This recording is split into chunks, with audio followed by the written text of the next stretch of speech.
till noon. There you go. Sweet. Well, okay. Welcome everybody. This is Career Lab Wednesday.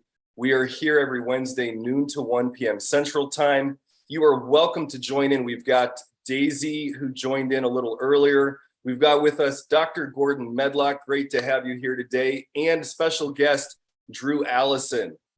We are going to be talking about emotions at work and the superpower that those are. But I want to set up this stage a little bit for everybody. Our primary reason for being here is to support you. So any questions that you have, whether you're just starting off in your career, whether you're doing a transition or a shift halfway through, whether the pandemic totally screwed everything up for you and you're looking at what you're doing now, there's no question too small or too big for us today. Sometimes people join in in a row working through something that they've got going on in their job or in their job search.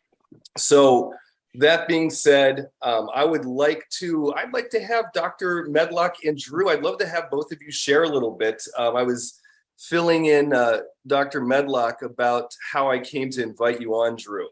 And last week, we were talking about emotions during interviews.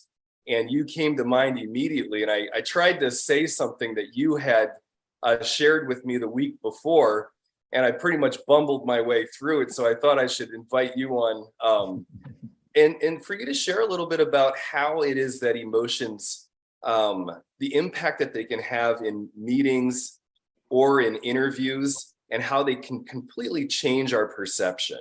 Would you be able to share a little bit with us about that today?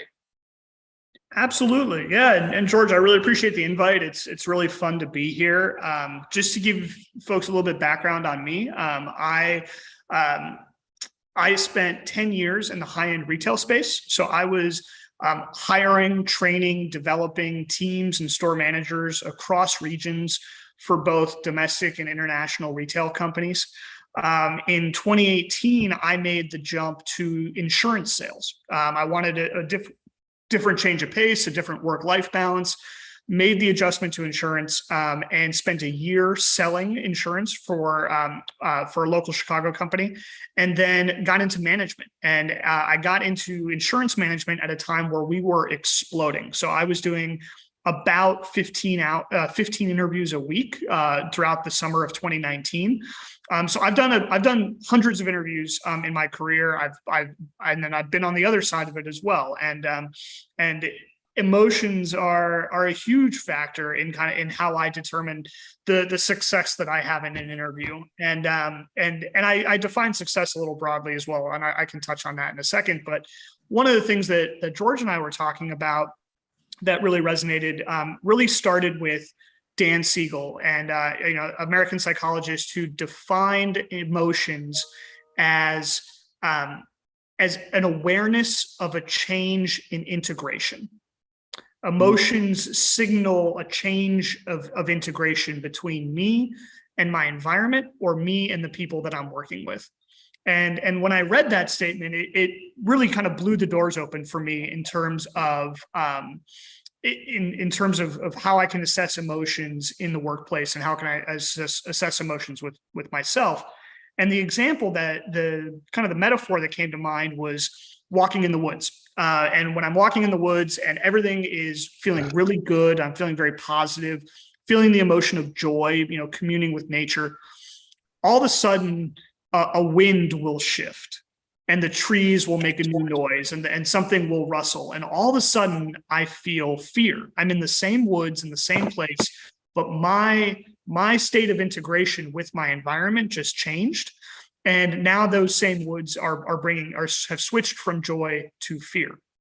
And that is something that happens to me all the time in business, where I'm having a conversation with somebody and I feel really good about it. And then all of a sudden, I'll see their face make a change. I'll hear a change in their tone of voice, and I'll interpret that in a way that now my positive feelings in that environment I now feel fear, or I feel hurt, or I feel angry, and my awareness of those emotions allows me to change the way I'm presenting myself, so I can stay in rapport with the people that I'm talking to. And usually we're not talking dramatic shifts like, going from a happy walk in the woods to suddenly fearing for my survival. A really good example is this morning I presented a multi-million-dollar budget to my agency president for 2023. And as I presented this to her, we were over Zoom. It was totally virtual. And actually, we didn't even have camera. We were just doing audio. And I had to listen for the way that she was reacting to my pitch, catching times where she might feel hurt or angry or sad or feel fearful about what I'm talking about, and be able to pivot what I was talking, the way I was describing things, to really stay in rapport with her and making sure that we were staying connected. So that's kind of an introduction to what George and I were talking about last week. George, is that a good sense of what you wanted me to hit on? Is there anything additional, or that is fantastic, Drew. Yes. Yeah. That is so fantastic. I'd like to also just underline it. I think that is really actually very profound in terms of that monitoring of shifts in the environment moment to moment, and our importance of being able to be aware of that. So I love that you're tying that in. And to Dan Siegel, is really cool that you pulled up a reference from that as well. So, yeah. So just keep talking about your experience of how do you see that from each side of the desk, from the person who's interviewing and how they're sensing it, and what you might notice, or what it's like to be on the other side dealing with your own emotions, and what that's like, or what you've seen from people. That'd be helpful. Absolutely. Yeah.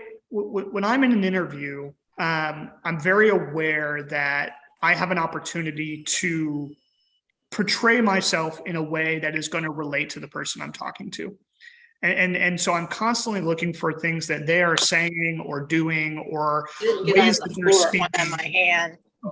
Excuse me just a second. Oh. Ellen, can you go on mute, please? Keep going. We got it. She got it. So it starts with my awareness of the person I'm talking to. And it starts with me understanding where they are in that given moment. Am I getting 100% of their attention? Am I getting 60% of their attention? Or am I getting 30% of their attention? Because we all know that when we're talking to somebody else, we're never getting 100% of their attention. And depending on when I'm interviewing with somebody and what their day has been like, that context is really helpful for me. So as an interviewee, I try to get the interviewer to tell me a little bit about their day on the front end. So I know, okay, have they had a stressful day? Have they had an easy day? Have they been confronted with a lot of fear or anger? Did their last 2 interviews go poorly, so they're in a bad mood already before I even get there? That data is really helpful for me in presenting myself in a way that will maintain rapport with them. And ways that I will shift my tone of voice. I will shift my language. I'll shift the types of questions that I'm asking them. But the idea is that I'm constantly pivoting to match and be with them where they are, as opposed to asking them to match and be with me where I am, but in the ways that I'm expressing myself. And when I'm interviewing, when I'm on the other side of the table, I'm looking for people to be able to express themselves in a way that respects their emotions. I want to see that they're people. I think a lot of times I talk to people in an interview and they feel like they have to hide their emotions from the conversation.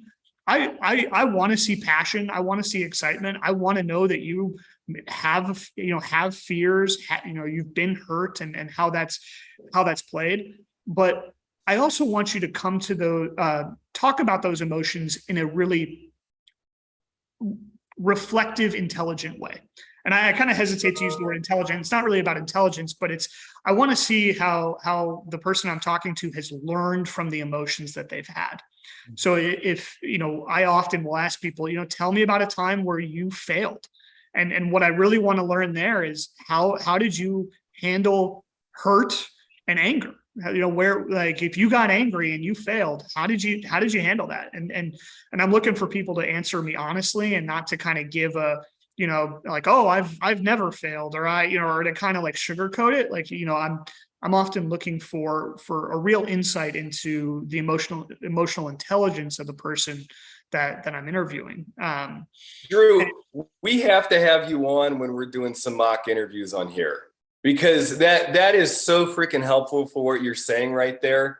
That is a very common thing that people will bring in, which is, how do I respond to the question, tell me about a time you failed? I hate that question. Or even the question, tell me about yourself. And what I'm hearing you say, I'm going to translate a little bit, is to be honest about like, this is who I am. I'm a person learning and growing. And these are the ways that I've, done things well, haven't done things well. And I'm really curious about the position here and how this is going to help me develop. And how attractive that is. And so it's not a thing of like, I'm going to give you all the right answers because I've completely assessed exactly what you're looking for. And I'm just going to make sure that you know that I know exactly how to do this job, because all of a sudden, like, then we're not in contact anymore. That's kind of what I'm hearing you say. How am I doing? I mean, 100%. And I'll underline the fact again that I spent 10 years in one industry, the retail industry. And I made the conscious decision to switch to the insurance industry and start over after 10 years. Now, in a lot of ways, I was starting over. It was a new product. It was new. It was a new environment. I never worked in an office before. My first day walking into an office, I was like, what? This is crazy. And so I had all sorts of fear and hurt that was bubbling up for that. But so I was in an environment where I had to sell my retail experience as transferable skills to the insurance world. Whoa. And I think that's something that's very relatable to a lot of people, because there are a lot of people changing jobs. And I know my wife wouldn't mind me mentioning, during the pandemic, she moved from retail to HR, and she applied for 130 jobs. She went on over 40 interviews and finally found the absolute perfect fit. And I made a misstep when I first was going into insurance. I joined a company. Luckily, it was a training and like an apprenticeship program, and it ended up not being the right fit. And I had to learn more about what I didn't know and learn more about the industry, so I could then make a more educated decision later. But the ability for me to translate my skills from the retail side to the insurance side, that put me on the defensive going into an interview. I felt inadequate because I didn't have insurance experience, And so I had to overcome that and say, this is what I did in the retail space, and this is exactly how it translates to the insurance space. So having a strong understanding of, and I'm glad you mentioned mock interviews, because I had a ton of conversations with people about how I could relay my story in a way that would make sense in the insurance world and really relate to the people I'm talking to. And mock interviews are a huge benefit to me at that time. And it's kind of a long way of answering your question, George, but by having a strong understanding of how my skills translate, I was better equipped to talk about how my emotions translated. And the fears that I felt in losing a sale in retail are the same fears I would feel in losing a sale in insurance. And the same anger I feel in, minutia office operational stuff, which is not my forte, is the same anger I'm going to feel in retail and insurance. And being able to show people that I've been processing and handling these emotions for over a decade professionally, I'll be able to take that experience into your company and into our company and be able to really to bring that and to use that to go forward, as opposed to genuinely starting over, which is, there's often that misinterpretation that just because you change careers or industries, you're starting over, but your professional background follows you wherever you go. Yep. Oh, that really lands. Well, Drew, thank you so much. I want to do a room reset for everybody who's been joining in, and share with people how they can jump in and ask questions. So there's a couple things you can do. We love it when you jump in directly on Zoom, like Jane, great to see you. Ellen M on the phone. Howard, welcome. Daisy, welcome again. You can jump in on Zoom, and you're welcome to type your questions into the chat here, or we love it when you come on video and you can work with us directly. Our job is to support you, so it doesn't have to be about the topic, but whatever's on your heart in your career right now. We are here to support you. If you can't jump in on Zoom, you can type your questions into the comment section, either on YouTube or on LinkedIn Live. Type those in there. Jane will get those over to us, and we'll do our best to get to your questions if you're entering those in through the comment section. So again, welcome everybody. This is Career Lab Wednesday. We've got Dr. Gordon Medlock and Drew Allison with us today. Hope you were able to catch what Drew was just sharing about. If not, you can always jump back and review the beginning of this video. This is very, very useful stuff in our careers this day and age, as we've got a lot going on. Well, Jane, I see that that you are here and off mute. Is there anything that you wanted to check in on today? Anything that you're working on, questions that we can help you with? Let's see, where is it? Oh, I see no, you there. I'm just listening. I'm partially retired and not ready to be done. So, just listening to what other people are saying, basically. Awesome. Jane, welcome, and good to hear that. That's one of the key things as people are in the job search. It's one reason why we have this lab available for people to join in, is just networking, exploring, beginning to taste what's out there is part of the process. Oftentimes we've found that people think they have to know exactly what they want. Well, it's useful to be moving towards something very specific. If I'm waiting to have the exact thing before I start engaging, jumping in meetings, etc., I may never get anywhere. So I love that you're here today, Jane. So welcome. Thank you. Good. And Eric, good to see you here. Welcome. Would love to hear from you and check in on how you're doing.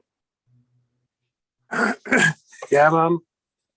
Just hanging out. We've gone back into office, so just getting used to working in an office again from being at home all the time. Can you relate to the emotions that Drew was talking about, walking into an office, and how that feels after you haven't been there for a while? Yeah, no, it's definitely, it's not new territory, of course, because I worked in an office before, but when you've been out of it for almost 2 years, it's basically like new territory again. So yeah. Well, good. Yeah. Good to hear. Yeah, very much so. Yeah. I just want to underline, I think, Drew, what you've shared has been really, I think, important. And I just want to underline a few points on it. First of all, what I'm noticing is that you're very in touch with the emotional impact of different situations and how those translate across different environments. So you're able to see the continuity. And I was curious, a lot of people that we talked to here are doing career changes kind of like what you were doing. And I was curious, were you in a sales role previously in retail and then moved into a sales role in insurance, or were you shifting both your industry and your role? So I was always in sales in retail. I got to a point where I was regional leadership, so I was overseeing multiple stores, but I was always doing it from the front. Like I was always active with my clients, and we did a lot of clienteling in my space, and so sales was always a large part of what I did. And so when I moved into an insurance, I took a step back from the managerial responsibilities and went back 100% into sales. Right. And that can be interpreted as taking a step back. In reality, because from a very objective standpoint, I was actually making more money in 100% commission insurance sales than I was in, there. But also it gave me a chance to get back to managing myself and managing my time and my priorities, and sort of going back to basics as a manager a little bit. And then about a year into insurance, I'd say a year after I moved to insurance, I was doing a very similar role to what I was doing in retail, which was leading from the front and selling, but also managing a team. Cool.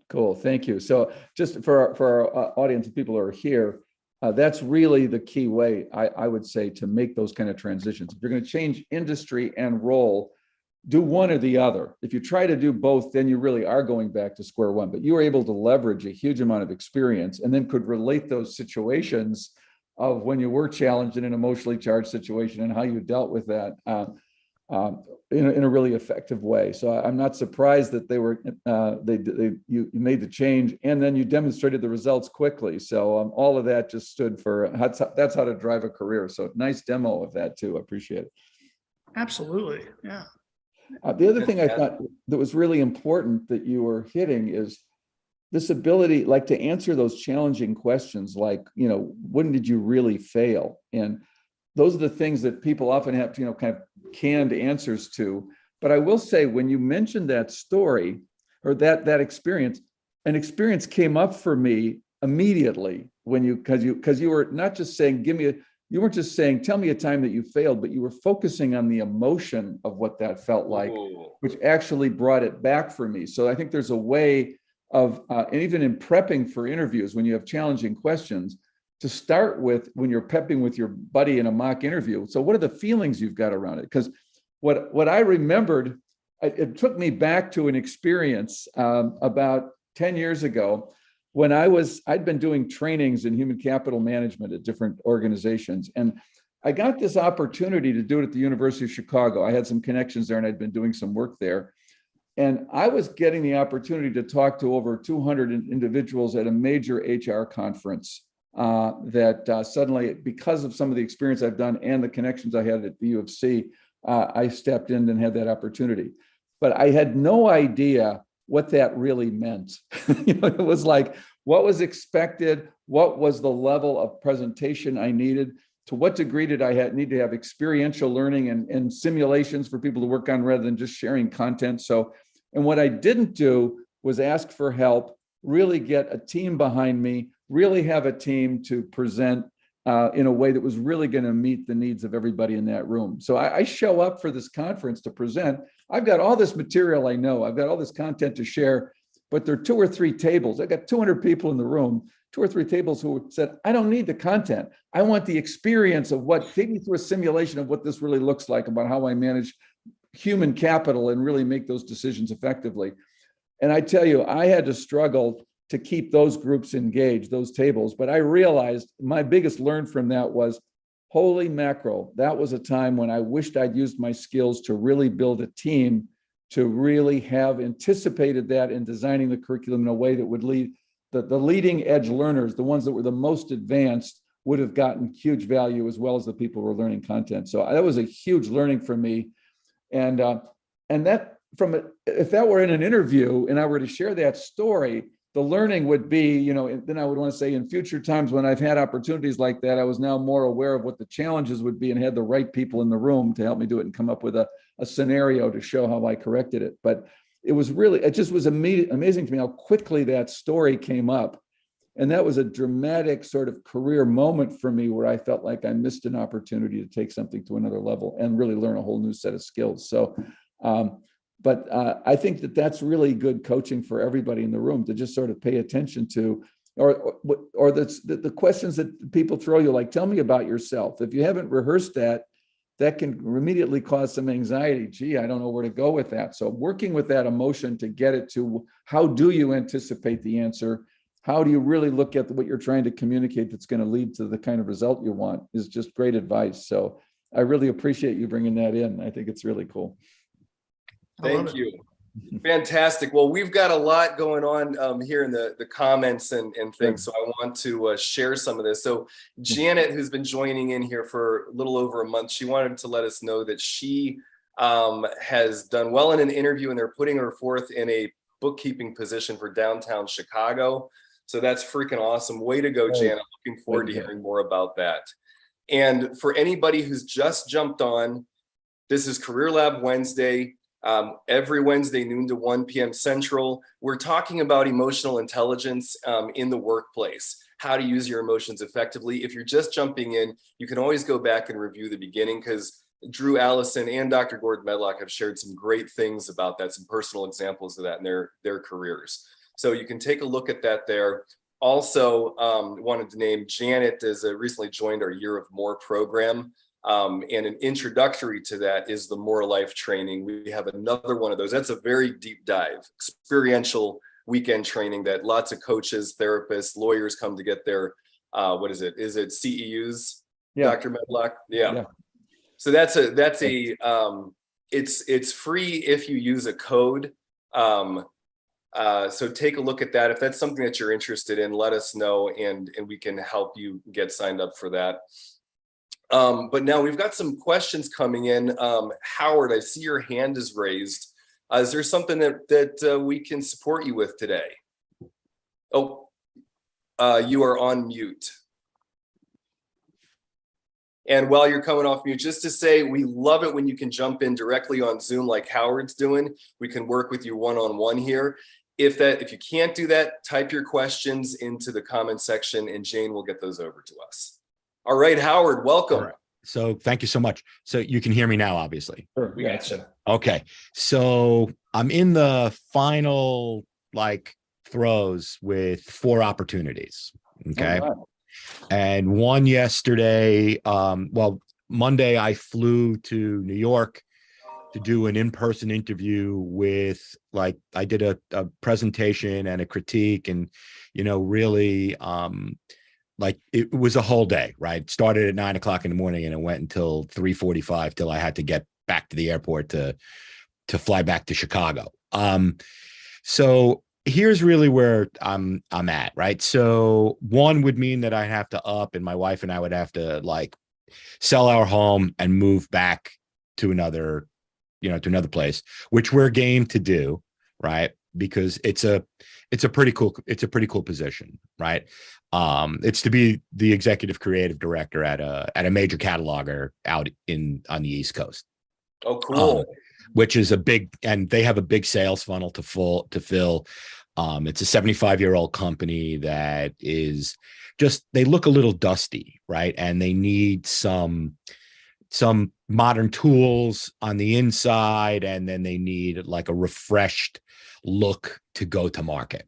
And then I have some other groups that met with all the principals, met with the owners of the companies, met with, had one-on-ones, right? And so I'm right in that area for an executive position. If you look at the statistics, it's supposed to take 90 to 120 days, right?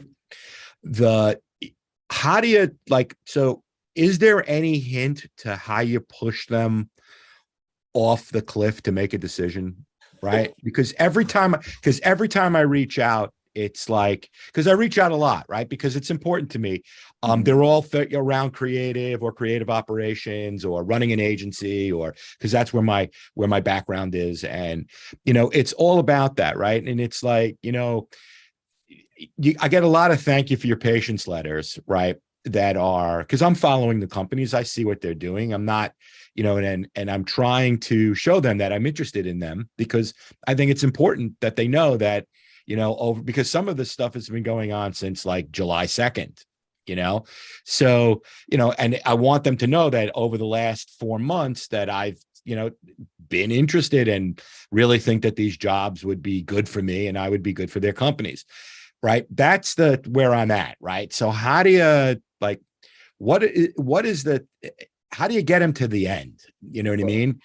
Here, I'm not going to lie, right? Being out of work, I got very nicely severed by the company that I was with, but it's starting to, my wife and I are starting to run lean, and I don't, you know what I mean? And I don't want to run out of money, and I don't want to put anything in jeopardy. And, it's starting to, I think that we have another 60 days, right? But I don't really want to get to that 60 days and then say, now what am I going to do? I don't want to be forced to take a job just for the dough. Listen, I'm not young. I'm not a youngster, right? I have 30 years of experience in an industry that and I have a real depth of, from ideation all the way through management and P&L and all of that. Okay. Right. I want to be able to, right. So I want to be able to stick. So anybody have any, so Howard, let me jump in here a second. Okay. Yeah. Gordon, go ahead. I got stuff, and I want to hear from Drew too. Yeah. First of all, I want to say congratulations. You've done a great job generating 4 opportunities. You've obviously represented yourself well. You've got a lot of expertise that you could bring. Kudos to that. So you're in a great position right now. the thing, two points I want to make. One is you mentioned there, how do I push them to the edge of the cliff? What you're realizing there, that metaphor is, oh, there's some fear here, right? On their part as well as yours. It's a big decision. There's always the fear of the wrong hire. So there's a lot of fear on their part. So my question for you is, given our theme that Drew's been talking and George Donald have been talking about in terms of the emotional impact, what's your sense of your relationship with these people and who you're feeling is the one that's the best fit for you and where the rapport is strongest and where you feel have an intuition or sense of this is the one I want to move with? And let's just talk about that a little bit. So I have two of them. The one that I met with yesterday, it's a family-owned business. They've been at it for 75 years. There are family members involved in the business, and we had a lot of I'm from New York originally, so we had a lot of commonality from our upbringing and where we're from in New York. And there was a lot of how you play geography with people, 6 Degrees of Kevin Bacon, right? We played that, and it's very funny how we might not have known the exact same people, but we knew of the companies that we were talking about, and we knew of all the resourcing. And then I had a meeting last week on Thursday, which was a little bit of a surprise. I met with the let's call it the decision board, right, which were the principals of who I would be joining. And I was at the top of their list. So I met with the owner of the company because he happened to be flying through Chicago last Thursday. So it went Monday to Thursday, which in my book means a little bit of motivation on their part, and that they thought that I was a viable candidate. And he and I hit it off like we knew each other already, right? I mean, we had very, very similar sensibilities. We believed in similar kinds of, DE&I and the importance of retention and the importance of how you talk to people to stimulate, when we're in the creative field, and when you're going to be the VP creative of a company, it's not just getting the work to the client on time and making it look beautiful. There's a lot of other ancillary responsibility that comes with it because now you're the principal, right? And he and I hit it off. Like, I thought we hit it off. We had a really, what was supposed to be 2 hours lasted into like 4 hours, and then him inviting more people to the meeting because there were people who were all good. Cool, you know what I mean? So I didn't really feel any rubbing. I'm hearing that you've got 4 great leads and you're wanting to push them forward. Have you decided which one you really want the most? The 2 that I'm talking about right now. Okay. The other 2, one would be rejoining a company that I've already been with. Okay. And cool. it would be taking a lesser position, so that's more or less for like the money. Yeah. Right? So let's focus on the 2 you want. Okay. Yeah, that's where we are. In what Drew and Gordon have been sharing about is using the emotions that you're feeling to help move you forward. And tell me where I'm on and where I'm off here. But as you're sharing, I sense, there's a lot of we'll just say anxiety. And that's, because it's like, here's this thing, you're totally excited about these 2. You want them. You don't want to screw up anything in the process and make you look bad. You've got these good relationships, etc. But what's in the way of you kind of sharing that with them? I have. Okay. Yeah, I have. Like, at the end of all of the meeting, I felt so comfortable at both of these meetings that, I just came out and said, so when can we start? Right. And, one of them. Well, that's a little different than what I was saying. So explain that, then maybe I took it the wrong way. The personal side of it, I really like this. When can we start? Here's what I've got going on. I've got other opportunities. I've got other offers. And I'm really excited about this one, and I can't hang out forever. Is that something that you could do? I think that I could do that with actually both of them. Okay. Yeah, no, I think that, when it ended yesterday, the owner of the company, like the one, after he toured me around their amazing facility, because they do everything in house. It's really quite an operation. And I was really impressed by just the way you could see the way he treats the people. There are a lot of Spanish speaking people. I could see, I'm bilingual, and I saw that he made an effort to learn how to speak Spanish, to be able to not only give directions, but ask how people feel as he's moving around his shop floor. Right.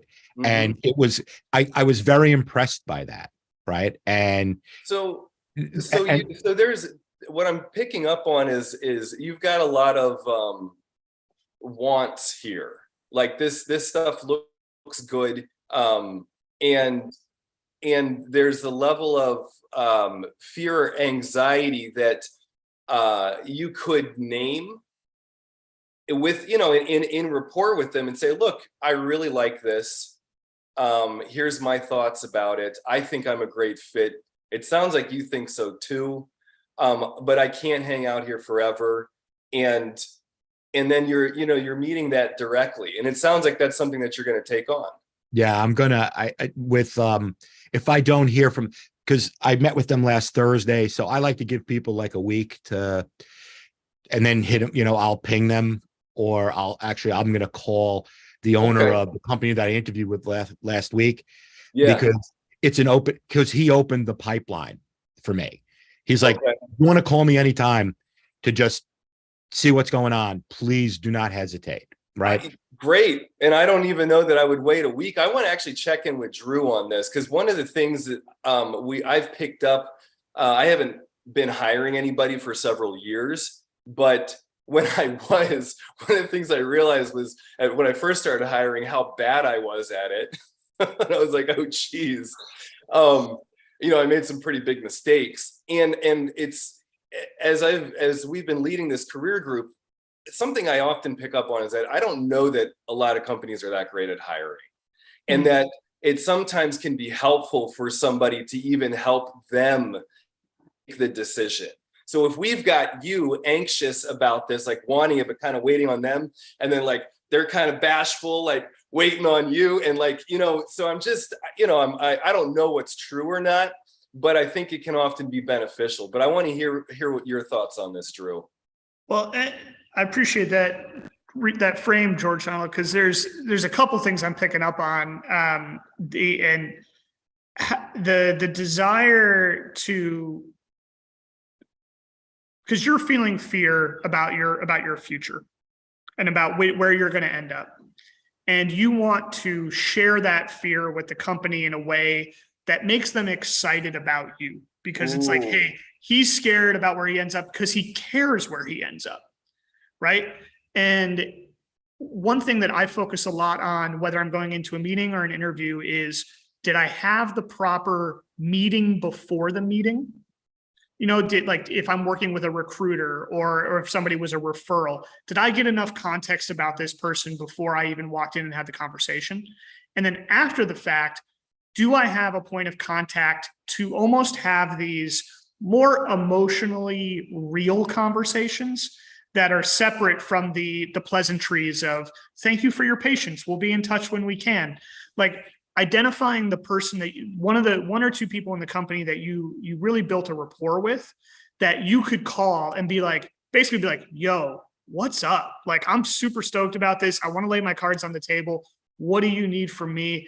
And have a bit more of an informal conversation, almost an off the books kind of, like heartfelt touch base that's separate from the normal channel of the back and forth. I think that avenue and that space for that is it can be really valuable.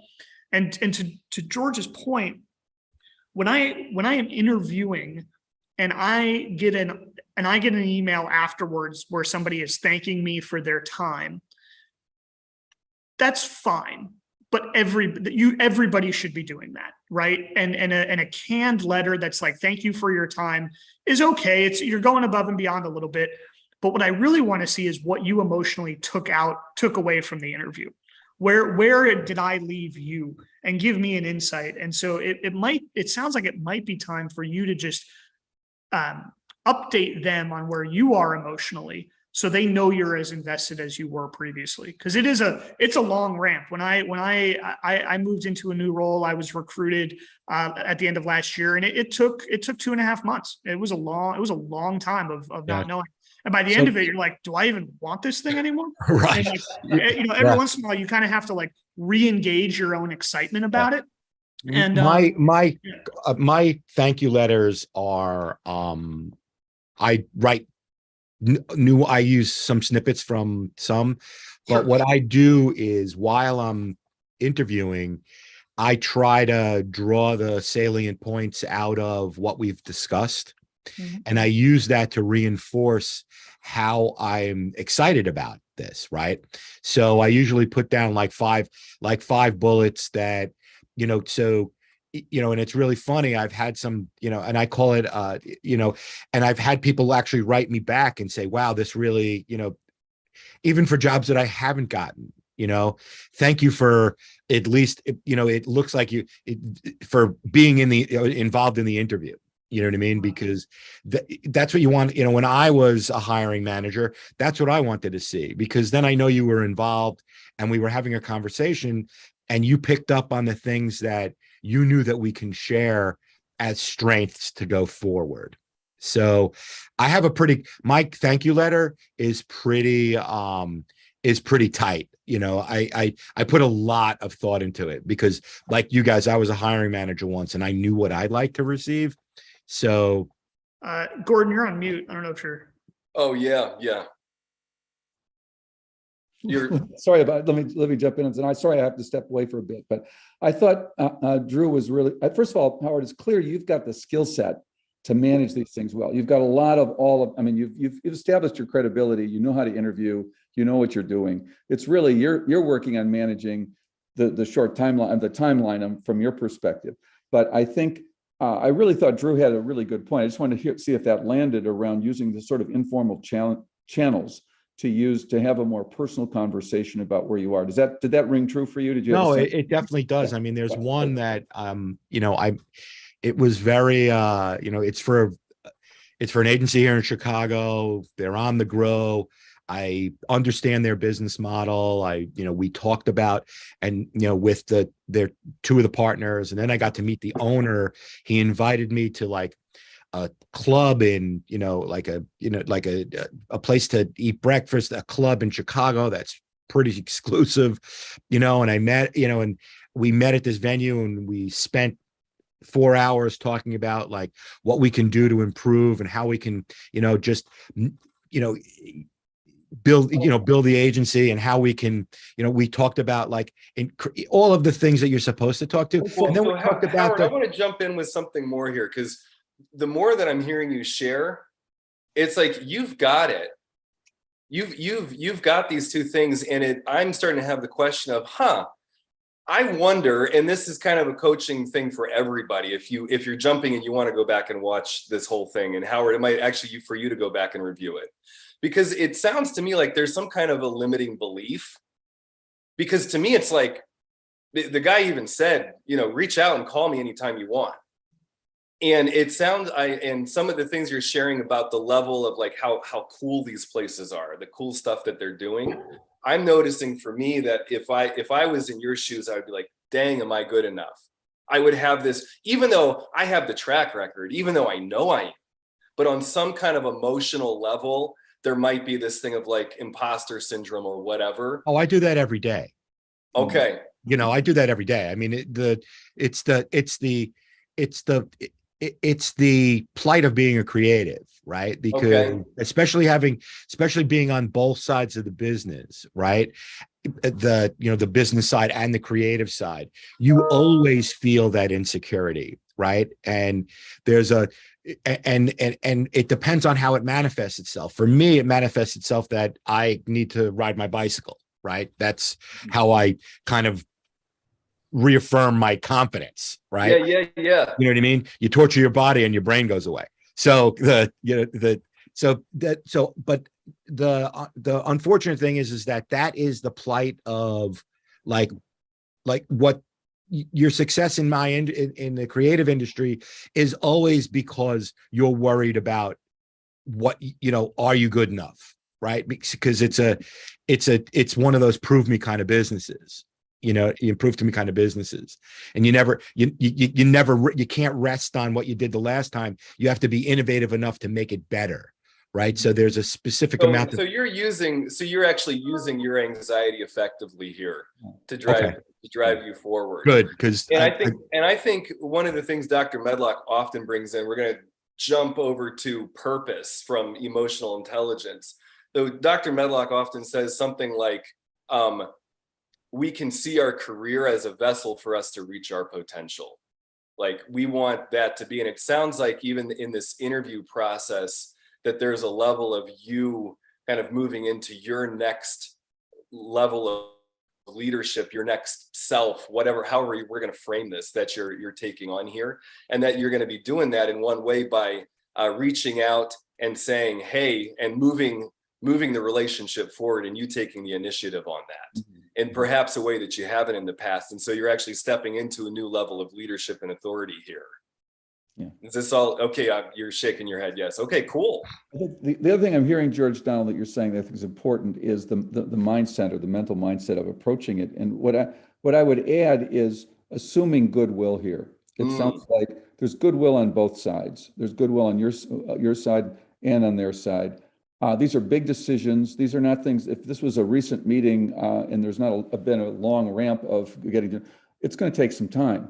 It's like, so giving them room, trusting that process, assuming goodwill, talking about what the next step is. There constantly needs to be that discussion. And I'm sure there's some indication of when you guys are going to do your next meeting. Trusting that's okay. And noticing that whatever the anxiety is about your timeline, it's really, in some sense, not the decisive factor. That they, in some ways, they don't care. They don't care about what your timeline is, to be honest. What Very much so. Is, are you the right guy? And so, by you, to kind of what Drew's point was, managing the fear in a way that conveys your care and interest in about the job. That's the only conversation that's really worth having right now. And just trusting it, and just know it's working. And when you feel like, oh my God, what am I going to do next? You go out on your bike ride. I just got done selling a house where I spent 3 months not ever knowing if I had this as a deal or not. I had to deal with the uncertainty of it every step of the way. There was tons of stuff I had to do to show that I was fixing this house and stuff like that. I constantly had to manage my anxiety, and also assume periodically goodwill when I began to believe, what the hell are they doing? Why aren't they responding so quickly? So, and it was a huge lesson. It was just a huge lesson, and that we were able to pull that off. But it really was managing my own anxiety. Assuming goodwill was critical for me in the absence of information, and just continually to proceed on. What was good is we had some agreements in this process that I knew what they needed me to show, that was necessary to show my goodwill. I'm assuming that they'll have the same kind of things they're going to want to know from you, to demonstrate your ability to do what it is you're saying you're doing.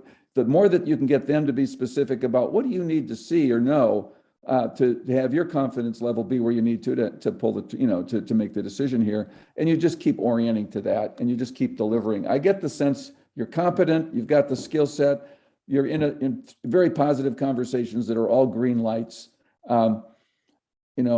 It's yours to lose, and I think it's just a matter of trusting all that George Donald's saying about the fears behind that and the limiting beliefs. Yeah, that's all part of what we all deal with in the absence of information, right? So just taking a deep breath, knowing you're okay, give your wife a hug, talk to your friends, and just keep taking the next step. And it may take longer than you want, but and at some point you're going to want a closure. Frankly, also keep looking at other options. I do that as well. Yeah, there's something called. Yeah, I don't rest.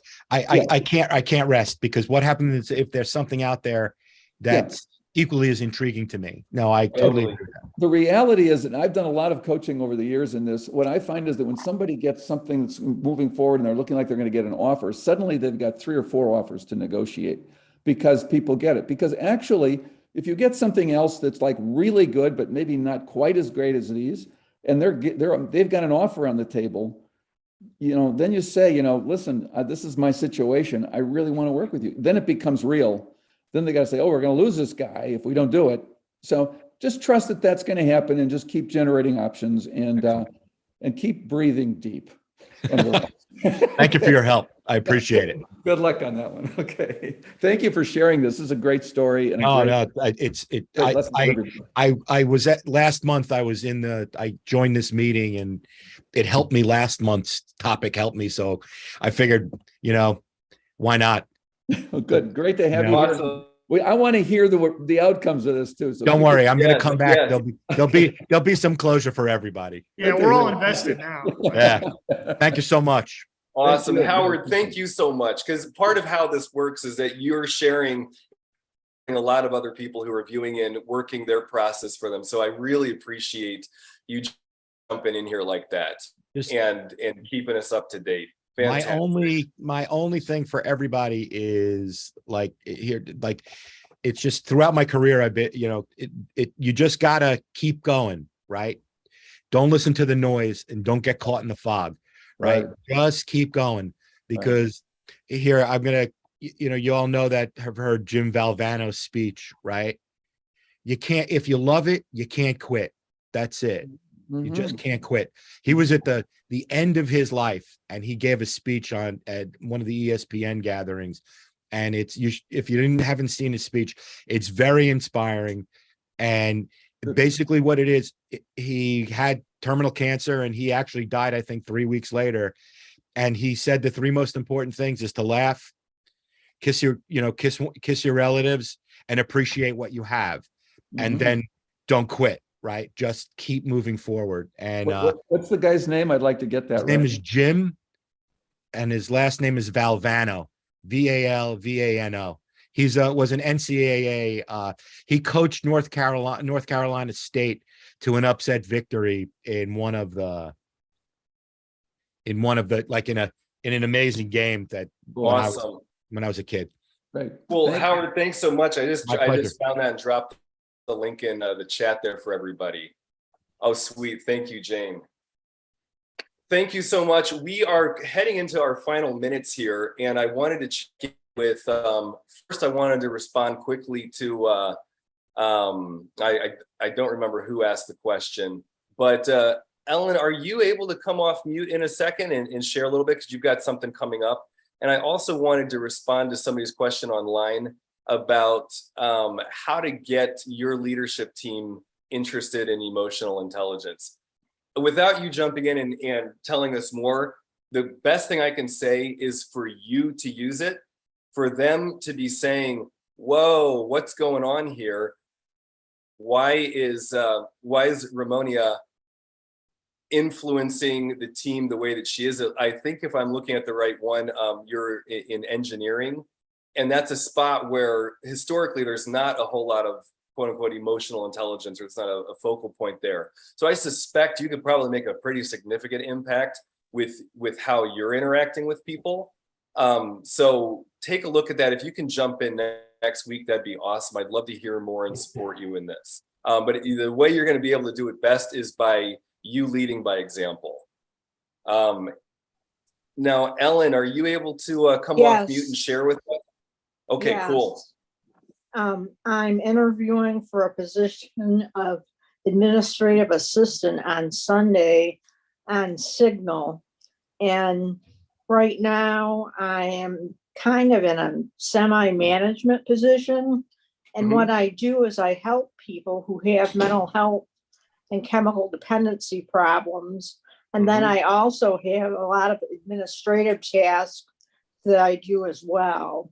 So I really enjoy my job, and I've been working for the same company for 28 years. And I thought I was well paid until I got this. They say I'm on the short list for this job, and it's a lot more money than what I'm making. It sounds like something I might enjoy, but I'm worried about what if I'm not able to help people in this job? What I'm able to help people in my present position. I love this, Ellen. This is so good. this is gonna, we probably won't have time to fully explore this, but can I just offer some high level observations here? Yes. So, okay, if you're going in to a metal company that's trying to eliminate the carbon footprint, how many people there, and you're used to facilitating people's kind of development from some pretty challenging, substance abuse things, I'm imagining, right? Substance abuse and extreme people who are suicidal. Okay. So this is kind of like what somebody was sharing earlier about, Drew, what you were sharing about transitioning from one industry to another. So if you're able to show up and help the people on the team, they're not going to have the same exact kinds of problems, but at the core of it, we're all seeking to learn and grow. We're trying to develop ourselves. And if you're able to facilitate that in the people around you, your coworkers, while doing your job and whatever else it is, you said that you kind of manage both, that might really be incredibly satisfying for you. And it will be a whole new set of challenges. There'll be a lot of that, but I just wanted to name that and see what your thoughts about what I just said are. I completely agree with that. I don't have a lot of Office 365 skills. I don't have any skill with Excel, and I know that they use Excel in this position. So Okay. I'm very concerned about that. Well, have you had the interview? Yes, you have. I'm having it Sunday at 9 a.m. That's on right. Signal. So, I don't know, Dr. Medlock, Drew, how would you approach this? It's a big question, right? Because you're right now you derive a lot of purpose in your current role. Your new role, the purpose is a question mark, but the compensation is really appealing. There's a lot of fear around the skills you may or may not have for the position. What I'll say about fear around skills is the best way to confront them. Hop on YouTube and teach yourself a little bit and break down, because as soon as you learn a little, the scariness goes away. And then you can learn the more advanced stuff. It's getting your feet wet with that. And YouTube is an amazing way to do it. I did it with some creative things earlier this year that really opened the door for me creatively. That question about, a shift in purpose. My best advice would be to go into this interview with a lot of questions about who it is you're working with, what your role would be, what the expectations would be of you, and see if you can develop a roadmap of what the job would provide you emotionally. So you can assess if it's going to be a good fit for you, and try to keep the compensation to the side during that That's analysis. what I'm trying to do. And then I trust me, absolutely won't leave my job now if it's not a good fit. totally. I'm making enough money now that I don't have to worry about it. But I Okay. would like that extra. Well, I think it's great that you're doing this, and one of the things that comes up too is around your value and just you mattering, your value as a person in the workforce.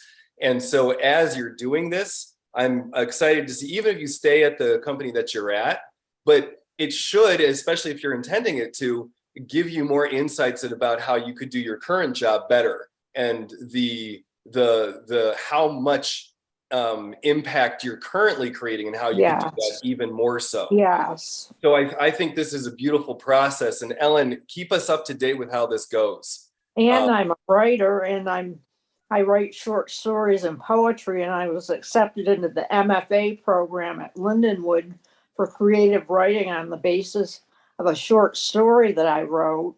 So I really need to get those office skills. Oh, okay. So there's more in it for you too. I mean, Okay, I do cool. a lot with the computer at work.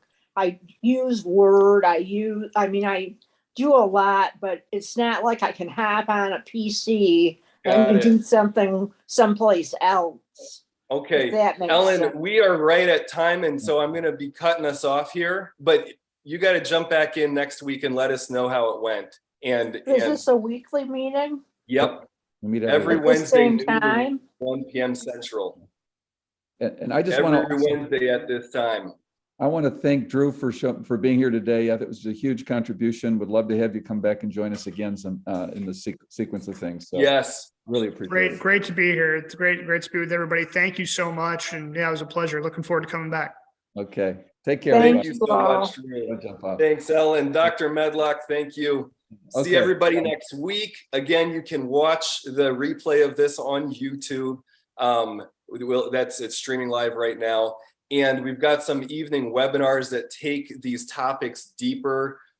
Be kind to yourself tomorrow evening. Dr. Judith Wright is going to be leading that.